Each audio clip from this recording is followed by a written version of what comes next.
아동학대 신고 의무자 교육.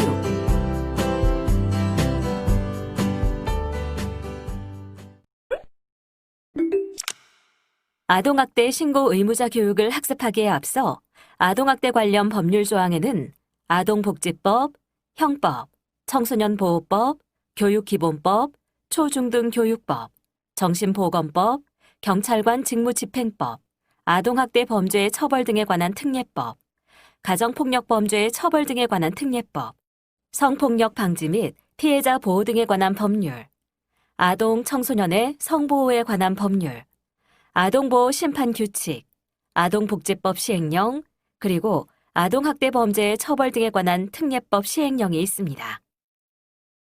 그렇다면 아동학대 예방은 왜 필요할까요? 예방의 필요성은 아무리 강조해도 지나치지 않지요. 이러한 아동학대 예방의 필요성을 몇 가지로 정리해 보겠습니다. 먼저 아동학대는 어린이를 죽일 수도 있습니다. 학대를 당한 아동은 자신에 대해 무가치하게 느끼고 타인과 신뢰 형성에 어려움을 느끼거나 성장 후 대인관계에서 어려움을 겪을 수 있습니다. 그리고 학대 행동은 다른 세대로 전수될 수 있으며 학대가 그대로 되풀이될 가능성이 매우 큽니다. 학대받은 아동에 대한 심리, 사회적 치료는 그 과정이 길며 치료의 효과를 기대하기까지 많은 시간과 노력이 요구됩니다. 따라서 아동학대의 예방이 치료보다 효과적이라고 할 수 있습니다. 아동학대의 예방은 우리 사회의 다른 문제들을 감소시킬 것입니다. 아동학대와 성장 후의 범죄, 약물남용, 사회 부적응, 그리고 결혼 부적응과 성문제 등은 상관관계가 깊은 것으로 나타나고 있습니다.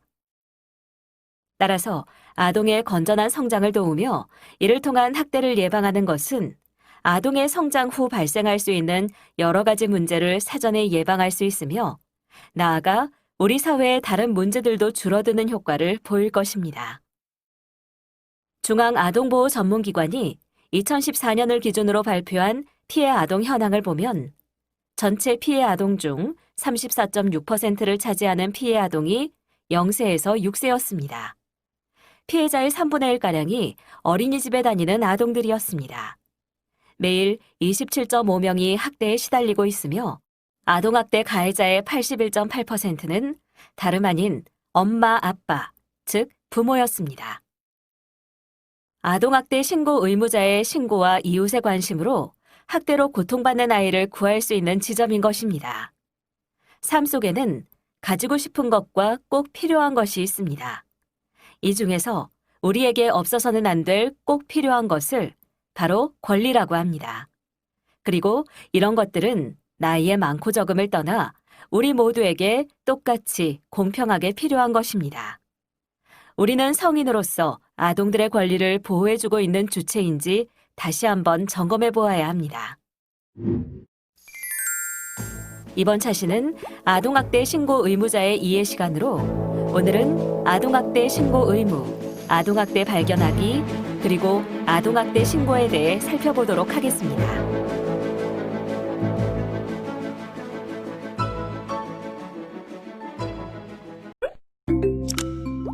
이번 시간에 학습할 내용에 대한 학습 목표를 알아보겠습니다. 오늘 학습을 마치고 나면 여러분들은 아동학대의 신고 의무와 아동학대를 발견하는 징후에 대해 설명할 수 있습니다. 그리고 아동학대를 발견했을 경우의 신고 방법에 대해 설명할 수 있습니다. 그럼 지금부터 본격적인 학습을 시작해 보도록 하겠습니다.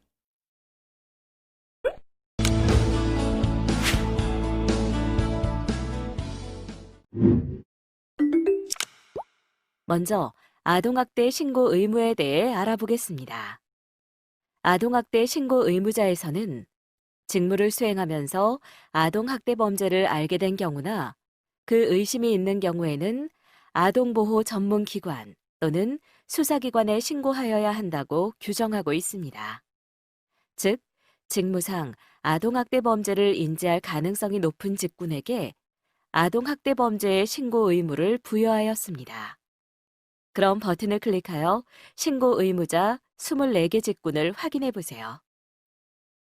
그렇다면 아동학대 의심 상황을 인지하고도 신고하지 않은 신고 의무자 대상자에게는 어떠한 벌칙이 있을까요? 불이행에 따른 벌칙을 살펴보겠습니다. 아동학대 신고 의무 불이행 시 관련 벌칙으로는 정당한 사유 없이 신고 의무를 불이행할 경우 500만 원 이하의 과태료가 부과됩니다. 관련 벌칙을 보면 1차 위반 시 150만 원, 2차 위반 시 300만 원, 그리고 3차 위반 시 500만 원의 벌금이 부과됩니다. 아동학대 신고 의무 불이행 사례를 살펴볼까요? 부산시는 친모가 아동을 맡겨둔 채 수개월간 연락이 끊겼습니다. 이 사실을 알면서도 담당 구청이나 아동보호 전문기관에 신고하지 않고 피해 아동을 어린이집에서 계속 보육한 어린이집 원장에게 전국 최초로 과태료 120만 원을 부과하였습니다. 아동학대 신고 의무자에 대한 교육은 아동복지법 시행령 제26조에 근거하여 정부는 아동학대 신고 의무자에게 신고 의무 교육을 실시할 수 있으며 자격 취득 과정이나 보수교육 과정에 아동학대 예방 및 신고 의무와 관련된 교육을 1시간 이상 포함시켜야 한다고 명명하고 있습니다. 그 내용으로는 아동학대 예방 및 신고 의무에 관한 법령, 아동학대 발견 시 신고 방법, 피해 아동 보호 절차 등입니다. 2015년 10월 6일 아동복지법 시행령 개정으로 아동학대 신고 의무자 직장교육 의무 대상 기관에 종합병원과 아동복지시설이 추가되었으며 아동복지법 제75조에서는 아동학대 신고 의무자 직장교육 미실시 시 300만 원 이하의 과태료가 부과됩니다. 세계 신고 의무자 신고 접수 비율을 보면 호주는 73%, 일본은 68%, 미국은 58%, 그리고 우리나라는 29%로 다른 나라들에 비해 전체 신고 접수에서 신고 의무자가 차지하는 신고 비율이 적습니다. 앞으로는 대한민국의 아동학대 예방을 위해 신고 의무자의 더욱 활발한 신고가 필요할 것 같습니다. 그렇다면 아동학대 신고 의무자의 신고 절차를 살펴볼까요? 우선 신고는 언제 해야 할까요? 아동의 울음소리, 비명, 신음소리가 계속되는 경우나 아동의 상처에 대한 보호자의 설명이 모순되는 경우, 계절에 맞지 않거나 깨끗하지 않은 옷을 계속 입고 다니는 경우, 뚜렷한 이유 없이 지각이나 결석이 잦은 경우, 그리고 나이에 맞지 않는 성적 행동을 보이는 경우 즉시 신고해야 합니다. 신고를 할 때에는 신고자의 이름과 연락처, 아동의 이름, 성별, 나이, 주소, 학대 행위자로 의심되는 사람의 이름, 성별, 나이, 주소, 그리고 아동이 위험에 처해 있거나 학대를 받고 있다고 믿는 이유에 대해서 진술해야 합니다. 이때 아동이나 학대 행위자의 정보를 파악하지 못해도 신고는 가능하며 가능한 많은 정보를 제공하도록 합니다. 아동학대 발견 시에는 어떻게 해야 할까요? 학대 의심 징후를 발견하면 응급 상황 시, 즉 아동의 안전 및 신병 확보가 우선임을 기억하시고 아동학대로 112로 신고합니다. 현장 조사 및 사례 개입에 협조해 주시고 사후 지원 및 서비스에 협조해 주시면 됩니다. 여기서 아동학대 신고 의무자가 주의해야 할 사항으로는 아동학대 신고 의무자는 아동학대 신고 시 보호자에게 신고 내용을 알리는 등 아동학대 증거가 은폐되지 않도록 주의하여야 합니다. 신고자의 신분은 아동학대 범죄의 처벌 등에 관한 특례법 제10조, 제62조에 의해 보장됩니다. 그럼 버튼을 클릭하여 아동학대 발생 시 사법 처리 절차를 확인해 보세요. 이번에는 아동학대 신고 의무자와 아동보호 전문기관의 협력 사례를 보겠습니다. 아동보호 전문기관이 친부에게 성학대를 당한 아동을 상담하던 중 아동이 불안한 상황에서 진술을 하지 않아 어려움을 겪고 있었습니다. 아동보호 전문기관은 아동이 편안한 분위기에서 진술할 수 있도록 평소에 아동과 친분이 있는 학원교사 A씨에게 진술 조력인이 되어줄 것을 부탁하였습니다. A씨는 아동이 편안함을 느낄 수 있도록 아동을 달래주면서 아동의 잘못이 아니니 솔직하게 말해도 된다고 안심시켰으며 이후 아동이 안정감을 느끼고 사실을 진술하여 해당 내용이 증거로 채택되어 친부가 처벌받을 수 있었습니다. 이처럼 아동학대 신고 의무자 및 대한민국 모든 국민이라면 반드시 위험에 처한 아동을 발견할 시 즉시 신고해야 하는 의무가 있는 것입니다.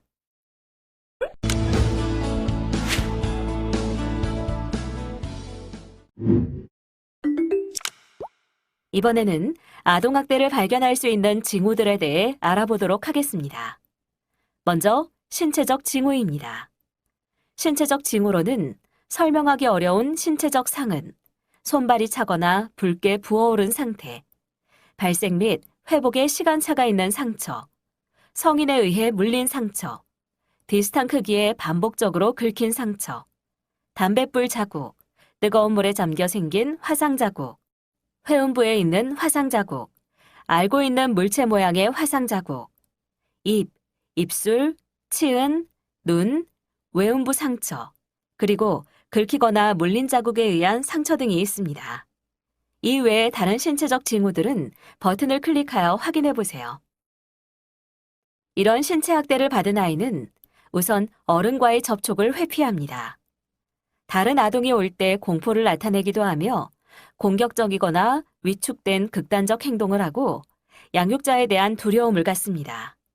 그리고 집이나 어린이집에 가는 것을 두려워하며 위험에 대한 지속적인 경계를 합니다. 신고 의무자에 의한 아동학대가 발견된 사례입니다. 의사 A씨는 의식을 잃고 이송된 B군을 진찰하던 중 골절을 발견하고 B군의 부모에게 골절 원인을 물었으나 B군의 부모는 당황하며 B군이 혼자 놀다 넘어져 골절이 생긴 것이라고 답변하였습니다. 이에 의사 A씨는 B군의 골절 부위를 엑스레이 촬영하고 이전에도 동일 부위의 골절이 발생한 사실도 확인하였으며 또한 골절 상태도 단순히 넘어져 생긴 것이 아닌 외부 충격에 의한 것임을 확인하고 아동학대 신고 전화로 신고하였습니다. 아동학대 신고 의무자의 역할을 충실히 해준 의사 덕분에 아이는 더 큰 위험 상황에 노출되지 않을 수 있었습니다. 정서학대는 발견이 어려워 아동을 유심히 관찰해야 합니다. 우울, 좋지 못한 언행을 사용하는 폭언, 모욕, 감금, 심각한 비교 등을 하는 경우가 모두 정서학대에 해당됩니다. 정서학대를 받은 아동은 귀가를 거부하고 발달 지연 및 성장 장애, 신체 발달이 저하됩니다.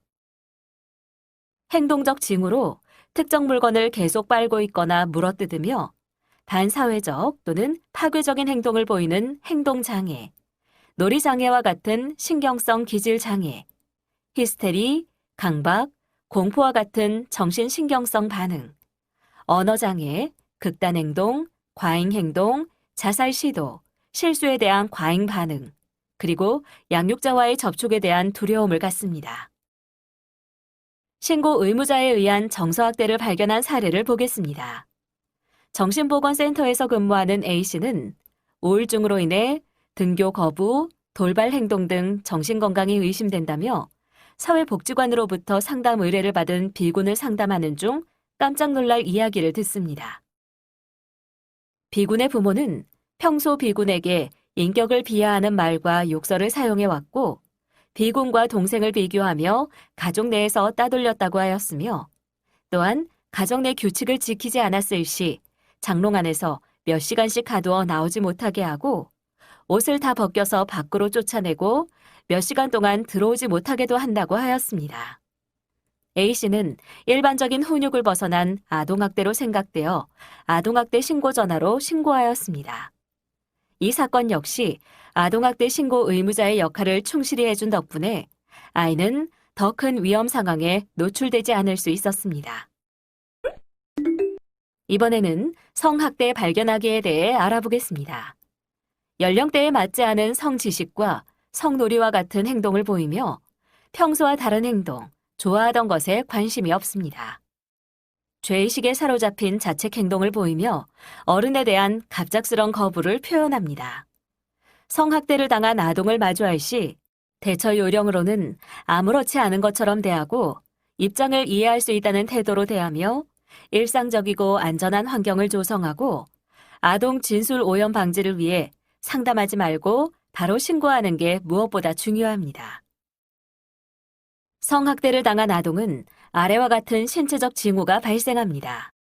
신체적 지표에는 학령 전 아동의 성병 감염과 임신이 있으며 생식기의 증거에는 아동의 질에 있는 정액, 찢어지거나 손실된 천여막, 질의 홍진, 질에 생긴 상처나 긁힌 자국, 배뇨곤란, 요도염, 그리고 생식기의 대상포진이 있습니다.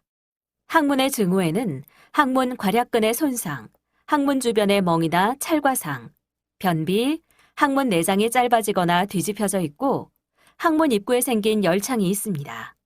그리고 항문이 좁아져 있으며 회음부의 통증과 가려움, 대변에서 혈액이 나옵니다. 구강의 징후에는 입천장이 손상되고 인두 임질이 있습니다. 행동적 징후는 성적 행동지표와 비성적인 행동지표로 구분할 수 있습니다. 먼저 성적 행동지표에는 나이에 맞지 않는 성적 행동, 해박하고 조숙한 성지식, 명백하게 성적인 묘사를 한 그림들, 타인과의 성적인 상호관계, 그리고 동물이나 장난감을 대상으로 하는 성적인 상호관계를 보이는 것입니다. 반면 비성적인 행동지표에는 위축, 환상, 유아적 행동, 자기 파괴적 또는 위험을 무릅쓴 모험적인 행동, 충동성, 산만함 및 주의 집중 장애, 혼자 남아있기를 거부 또는 외톨이, 특정 유형의 사람들 또는 성에 대한 두려움을 보입니다. 주로 남자 아동의 경우에는 방화나 동물에게 잔혹한 행동을 보이며 비행, 가출, 약물 및 알코올 남용, 그리고 자살 시도와 같은 자기 파괴적 행동을 보입니다. 이외에 비성적인 행동 지표들은 버튼을 클릭하여 확인해 보세요. 신고 의무자에 의한 성학대를 발견한 사례입니다. 산부인과 의사 A씨는 산부인과 진료를 받으러 온 여아 B를 진료하다가 특이한 점을 발견합니다. 진료 전 아동의 부모는 목욕 도중 손이 미끄러져 아동의 성기에 손가락이 들어간 적이 있고 아동이 자신의 성기를 만지며 노는 것을 좋아해 상처가 발생했다며 진료 사유를 말했으나 A씨는 진료 중 아동의 질 내에 상처가 깊고 질과 항문에 성학대가 의심되는 흔적들을 발견했습니다. A씨가 아동에게 상처가 발행한 원인을 물었으나 아동은 대답하지 않고 침울한 표정만 지었고 이에 A씨는 아동학대로 생각되어 아동학대 신고 전화로 신고하였습니다. 이 사건 역시 아동학대 신고 의무자의 역할을 충실히 해준 덕분에 아이는 또 다른 위험 상황에 노출되지 않을 수 있었습니다. 마지막으로 방임을 발견할 수 있는 징후들을 살펴보겠습니다. 위생 상태가 불량하고 계절에 맞지 않는 옷을 입고 있으며 영양실조, 몸에 머릿니, 빈대 등이 있을 수 있습니다. 그리고 학교나 병원을 보내지 않으며 아동의 위생 상태나 의복, 냄새 등으로 비교적 쉽게 확인이 가능합니다.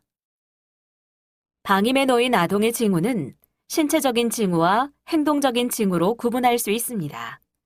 신체적 징후로는 발달이 지연되거나 성장 장애를 보이며 비위생적인 신체 상태, 예방접종과 의학적 치료 불이행으로 인한 불량한 건강 상태, 아동에게 악취가 지속적으로 나는 경우입니다. 행동적 징후로는 계절에 맞지 않는 부적절한 옷차림을 하고 있으며 음식을 구걸하거나 훔칩니다. 그리고 비행 또는 도벽이 있을 수 있으며 학교에 일찍 등교하고 집에 늦게 귀가하며 지속적인 피로 또는 불안정감 호소, 수업 중 조는 태도, 그리고 잦은 결석을 합니다. 이번에는 방임 발견 사례입니다.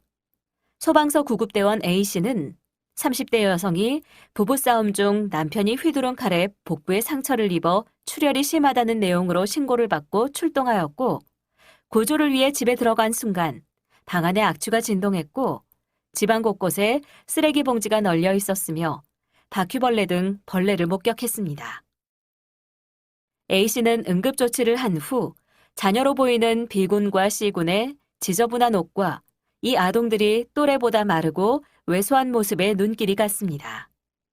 A씨는 퇴근한 이후 아동들이 추운 날씨에 짧은 티셔츠를 입고 있고 비위생적인 환경에서 생활하며 집안에 쓰레기 등이 가득 찬 점이 마음에 걸려 아동학대 신고 전화로 신고하였습니다.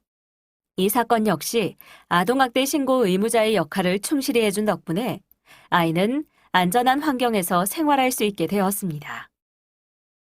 이처럼 우리가 반드시 기억해야 할 것, 무엇보다 중요한 것은 의심되면 신고하는 문화입니다. 성인들이 방관자가 아닌 수호자의 역할을 해주어야 함을 기억해야겠습니다. 또한 신고 의무자들은 학대 아동을 접촉할 가능성이 높습니다. 따라서 아동학대에 대해 누구보다 민감하게 인식할 필요가 있습니다. 실제로 신고 의무자의 아동학대 인식은 전반적으로 높은 편입니다.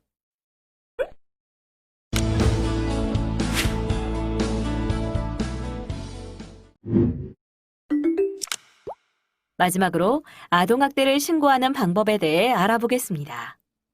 24시간 아동학대는 신고전화 112를 통해 신고 가능합니다. 그러나 신고 시 주의해야 할 사항들이 있는데요.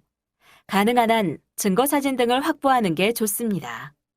아동이 불안에 빠지지 않도록 큰일이 난 것처럼 하지 않고 일상적으로 대해야 하며 특히 성학대의 경우 증거 확보를 위해 씻기거나 옷을 갈아입히지 않아야 합니다. 또한 진술에 오염이 있으므로 학대에 대해 계속 해묻거나 유도 질문을 하지 않아야 하며 현장 조사에 적극적으로 협조하도록 합니다. 아동학대 처벌법 제10조 제3항에 의해 신고자는 법적으로 비밀 보장이 됩니다. 신고자 보호 조치 내용에 대해 알아보겠습니다. 아동학대 처벌법 및 공익신고자 보호법, 특정범죄 신고자 등 보호법에서는 아동학대 신고자의 신원이 공개되는 것을 방지하고 동시에 신고자에 대하여 신고로 인한 불이익 조치를 금지하고 있습니다. 신문이나 TV 등의 보도를 통해 신고자가 누구인지 알 수 있게 한 경우 수사기관 혹은 아동보호 전문기관 종사자가 신고자의 신원에 대해 말하거나 언론에 누설하는 경우 등 신고인의 인적 사항 또는 신고인임을 미루어 알 수 있는 사실을 다른 사람에게 알려주거나 공개 또는 보도한 사람은 3년 이하의 징역이나 3천만 원 이하의 벌금에 처합니다. 아동학대 신고 시 가장 큰 두려움은 보복에 대한 두려움일 것입니다. 그러나 법망 안에서 보호가 되고 있으므로 아동학대 발견 시 즉시 신고하여 우리 아이들을 안전하게 보호할 수 있는 역할을 교사가 먼저 해주길 기대합니다. 아동학대 범죄의 처벌 등에 관한 특례법에 대해 살펴보도록 하겠습니다. 아동학대 범죄의 처벌 등에 관한 특례법에 대해 알아보겠습니다. 이 법은 아동학대 범죄의 처벌 및 그 절차에 관한 특례와 피해 아동에 대한 보호 절차 및 아동학대 행위자에 대한 보호 처분을 규정함으로써 아동을 보호하여 아동이 건강한 사회 구성원으로 성장하도록 함을 목적으로 합니다. 그 내용을 살펴보면 제4조에서는 아동학대 치사의 경우는 제2조 제4호 감옥부터 다목까지의 아동학대 범죄를 범한 사람이 아동을 사망에 이르게 한 때에는 무기 또는 5년 이상의 징역에 처한다고 명시하였으며 제5조에서는 아동학대 중상의 경우 제2조 제4호 감옥부터 다목까지의 아동학대 범죄를 범한 사람이 아동의 생명에 대한 위험을 발생하게 하거나 불구 또는 난치의 질병에 이르게 한 때에는 3년 이상의 징역에 처한다고 명시하고 있습니다. 또한 제6조에서는 상습범과 관련하여 상습적으로 제2조 제4호 감옥부터 파목까지의 아동학대 범죄를 범한 자는 그 죄에 정한 형의 2분의 1까지 가중하지만 다른 법률에 따라 상습범으로 가중처벌되는 경우에는 해당하지 않습니다. 그리고 제7조에서는 아동복지시설의 종사자 등에 대한 가중처벌과 관련하여 명시하였는데 제10조 제2항 각호에 따른 아동학대 신고 의무자가 보호하는 아동에 대하여 아동학대 범죄를 범한 때에는 그 죄에 정한 형의 2분의 1까지 가중한다고 명시하고 있습니다. 다음의 질문에 대한 각자의 의견을 입력하고 저장하기 버튼을 클릭하세요. 전문가 의견 보기를 클릭하면 전문가의 의견을 살펴보실 수 있습니다. 이번 시간의 학습 목표를 잘 성취하였는지 퀴즈를 통해 확인해 보도록 하겠습니다. 지금까지 배운 내용을 떠올리며 천천히 읽어보시기 바랍니다. 내용을 출력하여 필요할 경우 한 번 더 살펴보면 더 많은 도움이 될 수 있습니다. 이번 시간에는 아동학대 신고 의무자 교육에 대해 살펴보셨습니다. 수고하셨습니다.